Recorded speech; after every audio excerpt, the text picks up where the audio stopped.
राम राम जी। जी हाँ, भारत में ज्योति मौर्य की तरह बहुत सारे ऐसे पति हैं जिन्होंने सफल होने के बाद अपनी पत्नी को छोड़ दिया था। आजकल आप सोशल मीडिया में बड़े चटकारे ले रहे हैं कि फोर्थ क्लास कर्मचारी आलोक और उनकी पत्नी जो रही, जो एसडीएम है वर्तमान समय में, ज्योति मौर्य, उनके बीच आप देखते हैं। कल एक इंटरव्यू में ज्योति मौर्य कहती कि हमारे बीच का मामला है, और आलोक ने जो है इस मामले को जो मीडिया मिला करके, खासतौर पर सोशल मीडिया मिला करके 12 साल के रिश्ते को तार तार कर दिया। बैकॉल ज्योति मौर्य, उनका यह कहना है कि इस बात से कोई संबंध नहीं कि मैं एसडीएम हूं, वो फोर्थ क्लास कर्मचारी है। अब देखो, भगवान जाने इनके बीच में क्या मामला है। कहीं ना कहीं ये चीज तो जरूर खटकती है, स्टेटस का मामला हो सकता है। उन पतियों के बारे में आपको बताऊंगा, उससे पहले आप ये देखिए। चपरासी पति के साथ रहने को तैयार नहीं एमबीए पास बीवी, सेना में फोर्थ क्लास कर्मचारी है मेरठ का युवक, शादी के समय 12वीं पास थी पत्नी, पाई पाई जोड़कर एमबीए कराया, कुछ महीने पहले पति को छोड़कर तलाक मांगा। बहुत सारे ऐसे मामले आप देख सकते हैं। अब ये जो मामला है, ये एक बॉन्ड आप कह सकते हो, नोट आप कह सकते हो, भारतीय गैर न्यायिक है, 500 रुपए का है। मैं महिला का नाम छुपा दिया, पति जो है उसके समस्त प्रमुख अधिकारियों के सामने वचन लेती हूँ कि मेरे पति श्री दिनेश जी जो है अपने घर से दूर जयपुर में मेरी आरएस की पढ़ाई करवा रहे हैं। अगर मैं कभी भी कितने दिनों में कर्मचारी बन जाती हूँ तो अपने पति को धोखा नहीं दूंगी। फिर भी लेकिन ऐसा करने की मेरी मजबूरी हुई तो मेरे पद से निलंबित कर दिया जाए, और मैं खुद पति को, उनके परिवार को 1 करोड़ रुपए का अर्जाना दूंगी। मैं इसकी सच्चाई के बारे में, सत्यता के बारे में कोई पुष्टि नहीं करता, लेकिन हाँ, यह सोशल मीडिया के ऊपर बहुत ज्यादा आजकल वायरल है। अब उन पतियों की आप लोग लिस्ट देखने का काम करिएगा, ठीक है, देखिएगा।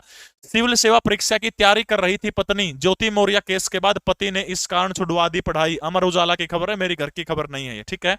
यानी युवक का कहना है कि ज्योति मौर्य की तथाकथित बेवफाई की कहानी सामने आने के बाद वो दहशत में है कि पत्नी अधिकारी बनने के बाद छोड़ ना दे। बड़ा अजीबोगरीब मामला है। ये जो पति और पत्नी के बीच का रिश्ता जो है वो विश्वास का रिश्ता है। विश्वास कीजिए, सबकी परिस्थितियां एक जैसी नहीं होती। लेकिन अब मैं भारत के अंदर कुछ ऐसे पतियों का जिक्र करना चाहूंगा। सबसे पहले, भारत के बहुत बड़े न्यूज चैनल है इंडिया टीवी, और उसके जो फाउंडर हैं रजत शर्मा, का नाम आपने सुना होगा। 1957 के अंदर दिल्ली के दरियागंज इलाके के अंदर सब्जी मंडी के अंदर मात्र एक छोटे से कमरे के अंदर परिवार के 7 लोग रहते हैं। वहीं पे पढ़ते हैं, गरीबी के अंदर, बेहद गरीबी हालत है। और उसके बाद जैसे तैसे करके उनके शादी होते हैं। उनकी पहली पत्नी जो थी, कहते हैं वो केरोसिन का जो स्टोव होता था उसके ऊपर खाना बनाती थी, दूसरों के घरों में काम करके उनकी पढ़ाई करवाने के लिए उनको प्रेरित करते थे कि आप पढ़ो, मैं काम करके सारा का सारा काम करूंगी ताकि आप पढ़ सके, आप डिस्टर्ब ना हो। अब आपको पता है, अरुण जेटली जो भारत के पूर्व में केंद्रीय मंत्री, वित्त मंत्री थे, वो उनके सीनियर हुआ करते थे। अच्छी दोस्ती थी। बाद में धीरे धीरे करके जब अरुण जेटली आगे बढ़े तो साथ साथ रजत शर्मा भी आगे बढ़े। 1997 का साल आया, 57 के अंदर जन्म हुआ। 40 साल बाद एक करोड़पति की बेटी जिसका नाम रितु धवन है, उनसे शादी करने का काम करते हैं।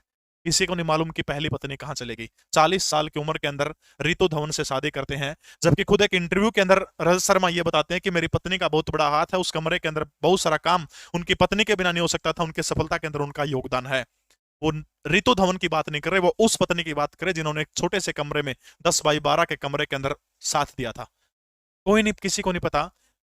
रजत शर्मा को जो नजदीक से जानने वाले लोग हैं वो कहते हैं कि अगर उनकी पहली पत्नी नहीं होती तो रजत शर्मा आज इतने बड़े पत्रकार, इतने बड़े चैनल, मीडिया हाउस के मालिक नहीं होते।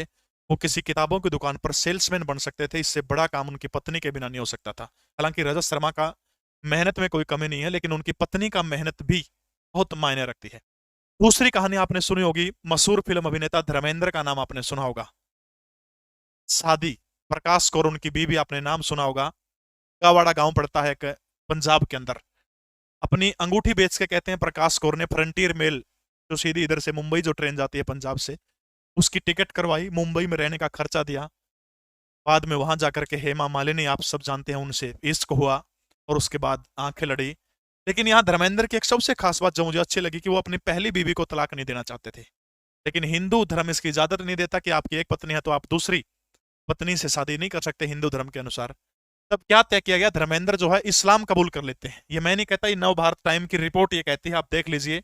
इस्लाम के बाद दोनों एक दूसरे के दूसरे हुए। 1979 में इस्लाम धर्म अपना लिया, हिंदू व्यक्ति के रूप में नहीं कर सकते थे। धर्मेंद्र ने अपना नाम बदलकर दिलावर खान केवल कृष्ण रखा, जबकि हेमा ने नाम बदलकर आयशा बीज चक्रवर्ती रखा। 1980 में शादी के बंधन में बंध गई। लेकिन सबसे अच्छी बात है, आज भी धर्मेंद्र के रिश्ते जो है पहली पत्नी के साथ ठीक। तीसरा नाम इसी कड़ी के अंदर बहुत बड़ा नाम निकल कर आता है, वो है गायक उदित नारायण का नाम आपने सुना होगा। जी हाँ, उदित नारायण अगर आज इतने बड़े सिंगर बने हैं, गायक बने, तो उसके पीछे उनकी पहली बीवी का बहुत बड़ा हाथ था। लेकिन जैसे ही सफलता मिली, आज किसी को नहीं पता कि वो बीवी कहाँ पर है। बहुत सारे नाम साथियों, वीडियो आधे घंटे की लंबी बन सकती है। एक आखिरी नाम आपको बताना चाहूंगा। बिहार के एक बहुत बड़े नेता, लोक जनशक्ति पार्टी के एक नेता हुआ करते थे, रामविलास पासवान का नाम आपने सुना होगा। 1960 के अंदर राजकुमारी देवी से शादी हो जाती है। बात आती है 1981 की। 1981 के अंदर अपनी पहली बीवी को तलाक देने का काम कर देते हैं। 2 बेटियां थी शायद उनसे।